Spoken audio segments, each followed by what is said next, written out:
देवशिल्पी भगवान विश्वकर्मा की पूजा क्यों की जाती है, उनका क्या महत्व है और उनकी पूजा से क्या लाभ मिलता है।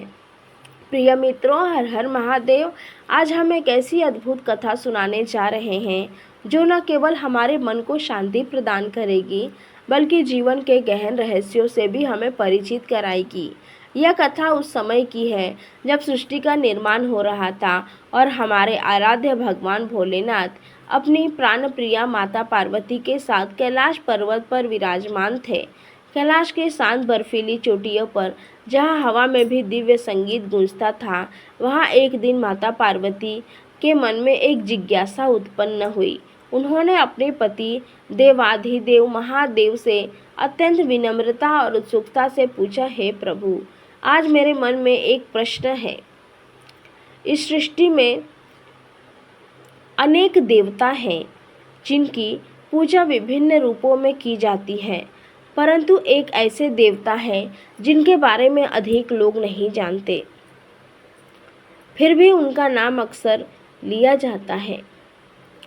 वे हैं देवशिल्पी भगवान विश्वकर्मा।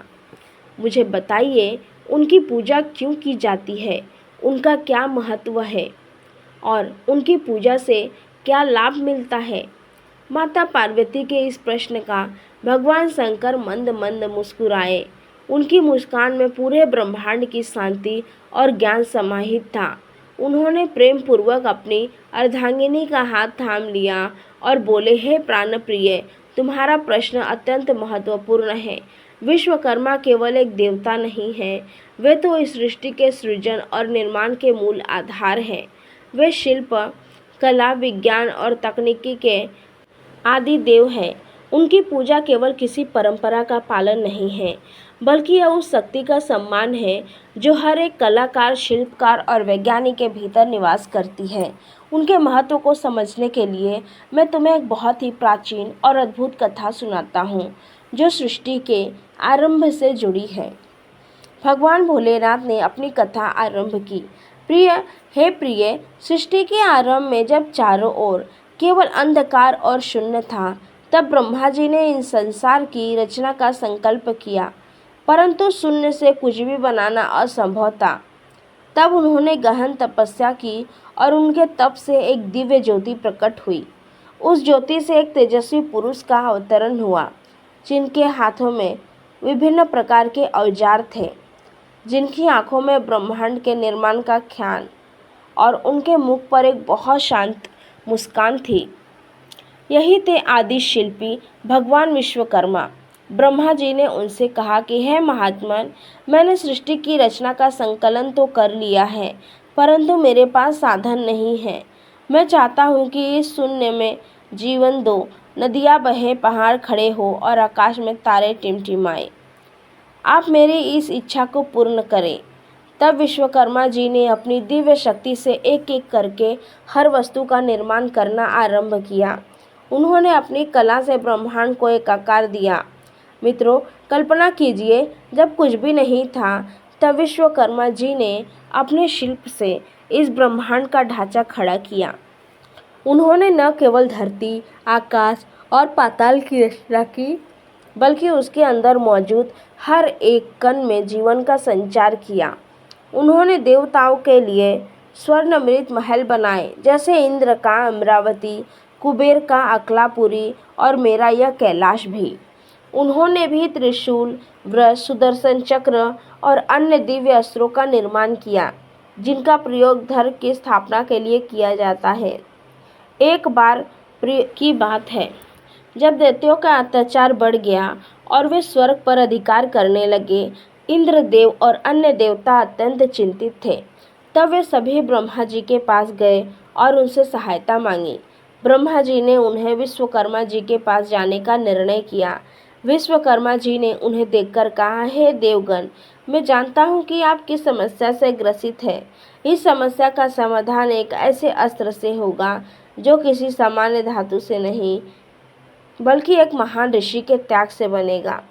सभी देव आश्चर्यचकित रह गए और उन्होंने पूछा, ऐसा कौन सा त्याग। तब विश्वकर्मा जी ने उन्हें बताया कि दधीची ऋषि ने अपनी हड्डियों का दान करने का संकल्प किया है ताकि उनसे एक महाशक्ति व्रज बनाया जा सके। यह सुनकर सभी देव ऋषि दीर्घाची के पास गए। ऋषि ने हंसते हुए अपनी हड्डियां दान कर दी। विश्वकर्मा जी ने उन हड्डियों को अपनी दिव्य कारीगरी से तराशा और उसे एक व्रज का निर्माण किया। यह व्रज इतना शक्तिशाली था कि यह कोई भी दैत्य परास्त नहीं कर सकता था। इसी व्रत से इंद्रदेव ने वृत्रासुर का संहार किया और स्वर्ग को पुनः प्राप्त कर लिया। इस कथा से यह स्पष्ट होता है कि विश्वकर्मा जी केवल निर्माता नहीं हैं, बल्कि वे उस शक्ति के प्रतीक हैं जो त्याग और कला को मिलाकर एक महान उद्देश्य की पूर्ति करती है। हे प्रिय, विश्वकर्मा जी की पूजा इसलिए की जाती है क्योंकि वे हमारे बीच जीवन में उन सभी उपकरणों और साधनों का प्रतिनिधित्व करते हैं जो हमें जीवन को बेहतर बनाने के लिए मदद करते हैं।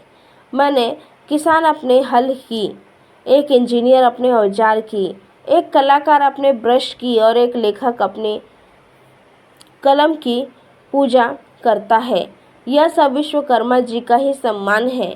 उनकी पूजा का उद्देश्य केवल मशीनों की पूजा करना नहीं है, बल्कि उस कौशल और ज्ञान का सम्मान करना है जो हमें इन मशीनों का उपयोग करना सिखाता है। यह पूजा हमें यह भी सिखाती है कि हमारे बीच में कोई भी छोटा या बड़ा नहीं होता। हर काम, चाहे वह एक सुई बनाना हो या एक विशाल महल, अगर उसे स्मरण और ईमानदारी से किया जाए तो एक कला बन जाता है। यही कारण है कि कारीगर और शिल्पकार जो अपने हाथों से अद्भुत वस्तुएं बनाते हैं, वे विश्वकर्मा जी के सच्चे उपासक होते हैं। उनकी पूजा करने से हमें अपने काम के प्रति सम्मान और समर्पण की भावना होती है, जो सफलता की पहली सीढ़ी है। परंतु अभी कथा समाप्त नहीं हुई है। हे प्रिय, अब मैं तुम्हें एक और अद्भुत कथा सुनाता हूँ जो विश्वकर्मा जी के महत्व को और भी गहराई से दर्शाती है। भगवान भोलेनाथ ने अपनी कहानी जारी रखी। हे प्रिय, तुमने राजा त्रिकंशु की कथा को सुनी होगी, जिन्होंने शरीर स्वर्ग जाने की इच्छा प्रकट की थी। यह एक ऐसी कथा है जो मनुष्य के अहंकार और विश्वकर्मा जी के असीम कौशल को दर्शाती है। मित्रों, राजा त्रिशंकु एक बहुत ही धर्मात्मा राजा थे, परंतु उनके मन में एक अजीब इच्छा उत्पन्न हुई। वे शरीर स्वर्ग जाना चाहते थे क्योंकि उन्हें लगता था कि मृत्यु के बाद जाने वाला स्वर्ग का सुख उतना नहीं है जितना जीवित रहते हुए। उन्होंने अपने गुरु महर्षि वशिष्ठ से इस बारे में निवेदन किया, परंतु महर्षि वशिष्ठ ने इस इच्छा को भी धर्म के विरुद्ध बनाया और मना कर दिया। राजा त्रिशंकु ने हार नहीं मानी। वे महर्षि विश्वामित्र के पास गए और उनसे अपनी इच्छा बताई। विश्वामित्र ने उनकी हठ देखकर उन्हें स्वर्ग भोजन का संकलन किया।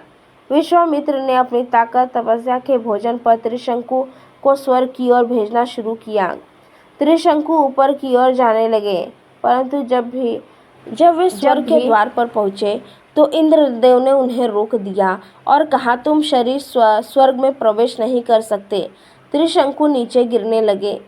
विश्वामित्र को यह देखकर क्रोध आया और उन्होंने अपनी शक्ति से त्रिशंकु को बीच में ही रोक लिया।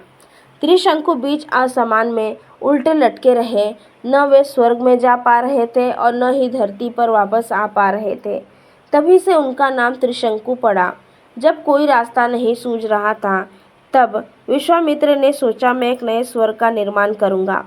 परंतु एक नए स्वर्ग का निर्माण करना कोई साधारण कार्य नहीं था, इसीलिए ज्ञान, कौशल और सामग्री की आवश्यकता थी। विश्वामित्र ने अपने तपस्या से विश्वकर्मा जी को प्रकट किया। विश्वकर्मा जी ने उन्हें देखकर कहा, हे महामुनि, आपकी तपस्या की शक्ति असीम है, परंतु सृष्टि का निर्माण केवल तपस्या से नहीं होता, इसके लिए शिल्प और कला का ज्ञान भी आवश्यक है। मैं जानता हूँ कि आप क्या चाहते हैं और मैं आपकी सहायता करूँगा। तब विश्वकर्मा जी ने अपनी दिव्य शक्ति से एक नए आकाश, एक नए तारे और एक नए स्वर्ग का निर्माण किया। नए तारे और नए स्वर्ग का निर्माण करना आरंभ किया। उन्होंने अपने औजारों और ज्ञान का प्रयोग करके एक ऐसा भव्य लोक बनाया जो इंद्र के स्वर्ग से भी अधिक सुंदर और अद्भुत था। उन्होंने इस लोक में सभी सुख सुविधाओं का निर्माण किया और त्रिशंकु को वहां स्थापित किया। इस बार त्रिशंकु को अपना शरीर स्वर्ग प्राप्त हुआ। यह कथा हमें यह सिखाती है कि विश्वकर्मा जी की शक्ति केवल निर्माण तक ही सीमित नहीं है, बल्कि वह असंभव को संभव बनाने की क्षमता रखती है। हे प्रिय, इस कथा में हमें कई महत्वपूर्ण सीख मिलती है। पहली यह कि हर काम में समर्पण और मेहनत आवश्यक है। विश्वकर्मा जी हमें सिखाते हैं कि हमें अपने काम को पूजा समझना चाहिए और उसे अपना सर्वस्व लगा देना चाहिए। दूसरे यह कि ज्ञान और कला का कोई अंत नहीं है। हमें जीवन में से सीखते रहना चाहिए और अपने कौशल को निहारते रहना चाहिए। तीसरा यह कि त्याग और बलिदान का महत्व बहुत बड़ा है।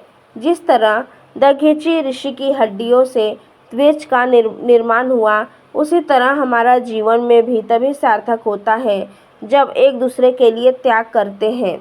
चौथी यह कि अहंकार हमें कभी नहीं ले जाता। त्रिशंकु के व्यवहार ने उन्हें बीच में लटका दिया था, परंतु विश्वकर्मा जी की कृपा से ही उन्हें मुक्ति मिली। हमें यह बताता है कि हमें अपने कौशल पर घमंड नहीं करना चाहिए, बल्कि उसका उपयोग दूसरों की भलाई के लिए करना चाहिए। है प्रिय, यह कारण है कि विश्वकर्मा जी का पूजा इतना महत्व है। यह केवल मशीनों, औजारों और कारखानों की मेहनत नहीं है, बल्कि यह हमारे भीतर छिपे उस निर्माता को जगाने का पर्व है। यह हमें याद दिलाता है कि हम सभी जीवन के निर्माता हैं। हमारे दिल में भी हमारे भविष्य को गढ़ने की शक्ति है। यदि हम अपने काम को पूरी लगन, ईमानदारी और समर्पण के साथ करते हैं, तो हम पूरी भी अपने जीवन को एक संतुष्ट और सार्थक कलाकृति में बदल सकते हैं। भगवान भोलेनाथ ने अपनी बात समाप्त की और माता पार्वती ने बड़े ही प्रेम और श्रद्धा से उनकी ओर देखा। उनके मन में विश्वकर्मा जी के प्रति और भी अधिक सम्मान भर गया था।